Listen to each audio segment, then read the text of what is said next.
Seorang warga desa Argopeni, Kecamatan Kebumen, nekat menyerang satu keluarga setelah kerap dituduh mencuri listrik. 5 korban terluka dan 1 korban meninggal dunia di tempat. Lantas apa motif dari tersangka nekat melakukan tindakan ini dan bagaimana Polres Kebumen mengungkap kasus ini? Tetap ikuti penelusuran kami di Gelar Perkara.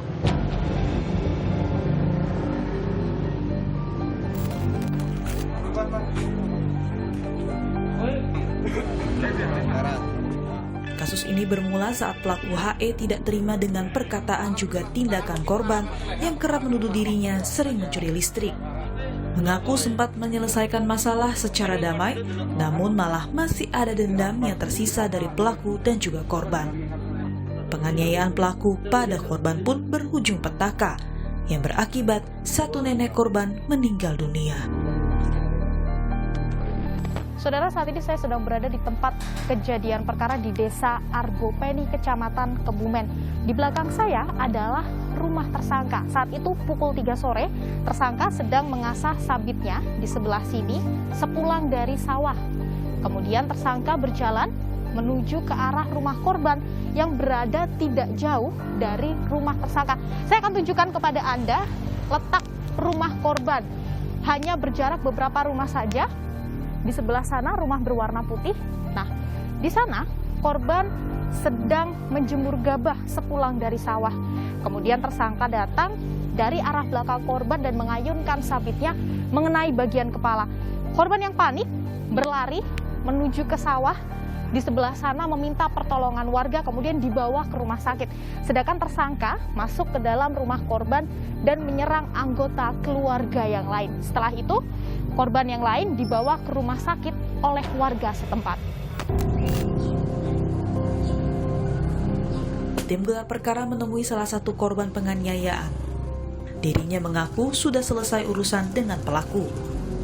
Dirinya pun bingung mengapa pelaku tiba-tiba mengeksekusi korban dan keluarga hingga nenek korban meninggal dunia. Kalau buat saya sih, saya nggak pernah dengar kayak gitu sih. Kalau buat dia kayak gitu ya saya nggak tahu. Orang kan nggak tahu. Tapi kalau dari, kan Bapak kan ketua RW juga nih kebetulan. Iya. Kalau dari warga sendiri sempat ada gosip-gosip yang beredar nggak?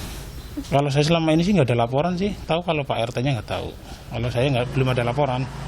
Kalau yang laporan soal pencurian listrik gitu-gitu? Itu kan dulu pernah dia bilang sama saya, ya kalau itu kan masih lingkup RT. Jadi saya suruh ke Pak RT biar diselesaikan sama Pak RT gitu. Nah, setelah itu? Setelah itu saya tanya Pak RT, katanya sih udah selesai, udah clear sama orang yang bersangkutan itu. Udah nggak ada masalah ya? Katanya sih udah minta maafan gitu, nggak ada masalah. Kaget juga ya? Kaget. Cuma sempat ada kepikiran nggak Kak? Kalau Bapak digitukan kenapa? Iya kepikiran sih, tapi kan saya belum tahu apa motifnya itu. Kemudian kalau di lingkungan gitu, itu kan rumahnya dekat ya Pak ya? Iya dekat. Kalau sehari-hari seperti apa? Ya biasa sih, sama tetangga biasa lah. Menurut keterangan polisi, pelaku sengaja melakukan aksinya akibat dendam yang dipendam sejak Oktober tahun lalu. Pelaku mengaku kesal karena korban yang merupakan perangkat desa tapi menuduh dan merundung korban. Kami sampaikan di sini korban ada 6 orang, satu keluarga, yang dimana salah satu dari korban ini meninggal dunia. Kemudian pelaku ini tadi lari ke rumah korban ini secara membabi buta, itu membacok orang-orang, yaitu ke-6 korban itu yang di dalam rumah itu. Ya, di sini ada satu korban masih anak-anak berusia 8 tahun juga, itu juga ikut dieksekusi atau dibacok juga sama pelaku ini. Yang dimana sebenarnya pelaku ini memiliki masalah dengan salah satu korban yang dimana itu bapak dari anak 8 tahun ini dan merupakan anak kandung dari korban yang meninggal. Karena yang meninggal ini adalah nenek dari orang yang mempunyai masalah dengan pelaku ini. Motif pelaku yaitu karena sakit hati, ya, sakit hati yang dimana pelaku ini sudah sering dibully, kemudian dia juga dituduh mencuri listrik, ya,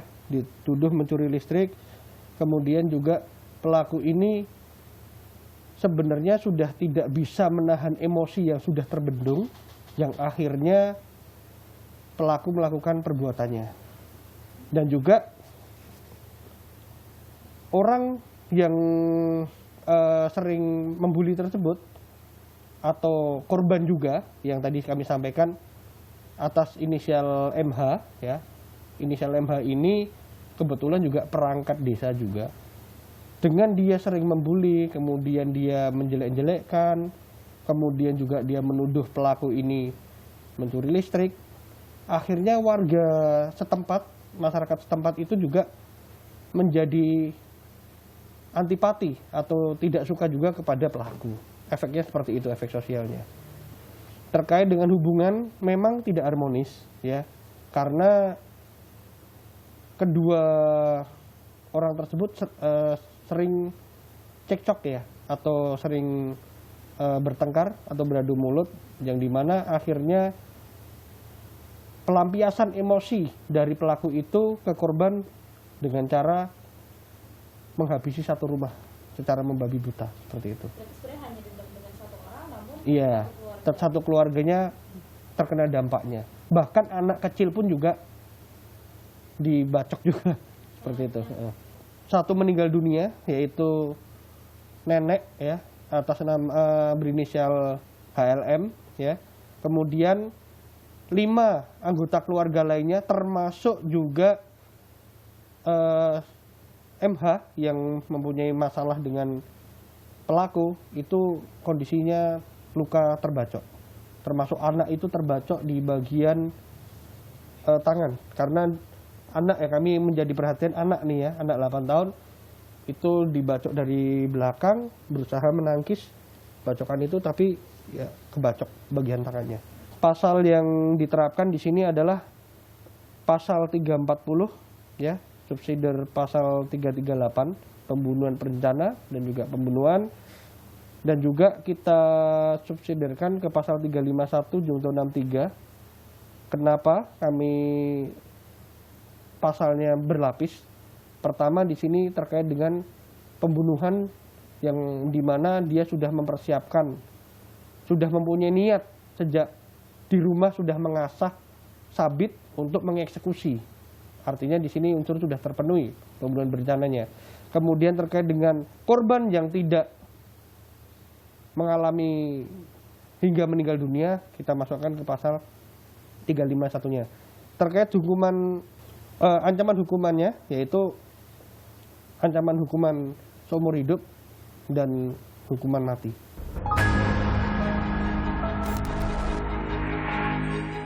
Pelaku pun mengakui dirinya memiliki sifat temperamen mudah marah jika ada satu masalah. Penganiayaan yang dilakukan pelaku pun menurutnya spontan tanpa perencanaan. Ada gosip-gosip lama, kami ya jujur saja sudah ada terasa yang nggak enak karena gosip-gosip lama yang ditimbulkan sesama tetangga. Gosip apa, Pak? Ya termasuk gosip apa yang dikatakan saya mencuri listrik, strom listrik atau gimana. Dari awal memang dia sudah direncanakan dari tetangga-tetangga, tapi ternyata tidak ada buktinya. Jadi yang ngomongin siapa, Pak? Ya tetangga saya yang terjadi korban juga, itu sebagai provokator utamanya itu. Dengar langsung dari beliau? Ya memang dengar langsung, soalnya kan rumahnya juga dekat, paling jarak 20 meter paling jauh. Sudah lama dia bilang mengasuskan saya, dan dia bilang juga ingin sekali mengasuskan saya. Persoalannya pencurian listrik itu tadi? Dikatakan begitu. Dan saya sendiri jujur sudah melaporkan kepada RT sampai RW-nya, justru RW-nya yang bikin ulah. Gimana RW-nya ya? Ya itu yang jadi korban kan RW-nya juga. Nah RW-nya itu tidak, bukannya istilahnya kan dia sudah mendamaikan si RT-nya, tapi ternyata tidak ada damainya, dari sana makin lama makin memanas.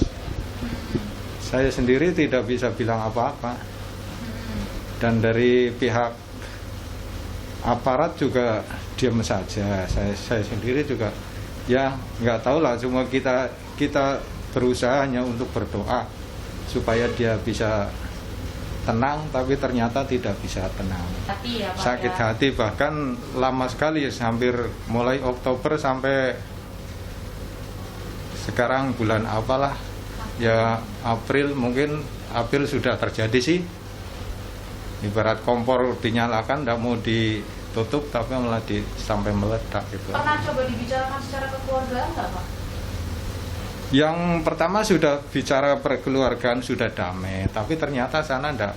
Jaminan hanya bilang di lahir saja, batinnya tidak mau. Tetap diungkit-ungkit terus. Iya, gitu. terus menerus sampai sekarang gini. Warga yang lain juga ngomongin Bapak gitu. Ya karena dia sudah bikin viral sih. Jadi seolah-olah saya sudah tercemar nama baik saya gitu. Sudah dicemarkan. Berhubung saya dari sawah, pulang dari sawah, istilahnya panen padi, itu pulang sekitar jam 3 lebih. Saya lagi ngasah hari itu, ada bisikan-bisikan yang enggak gitu aja. Jadi saya pun masih pakai katok pendek, enggak pakai kaos, enggak. Masih kotor, belum mandi juga belum. Itu ada bisikan-bisikan yang tidak menyenangkan pada saya. Itu nggak tahu, soalnya memang dia kalapnya begitu sih terjadinya. Ada anaknya yang paling kecil juga? Ya kena juga sih. Semuanya dikatakan hampir baik ya kalau dilihat, tapi ternyata dia sudah merencanakan masalah dari awal. Permasalahan saya punya son itu sudah direncanakan dari dia. Tahunya dari mana, Pak? Tahunya dari bisikan-bisikan tetangga juga. Soalnya sudah lama, jadi seolah-olah saya sendiri juga menyelidiki juga gitu. Gimana Pak maksudnya?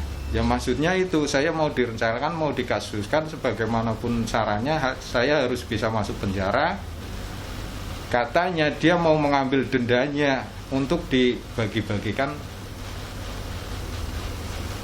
dan keuntungannya untuk dibagi-bagikan sama yang ikut jadi provokasi itu. Apa baik? Sebenarnya baik-baik saja, tidak ada masalah sama sekali. Sama sekali tidak ada masalah. Dia cuma ada yang bilang untuk apa ya? Untuk menyadarkan saya atas mungkin kekurang baikan saya, tapi dengan cara yang tidak menyenangkan, langsung viral di media sosial pakai HP itu.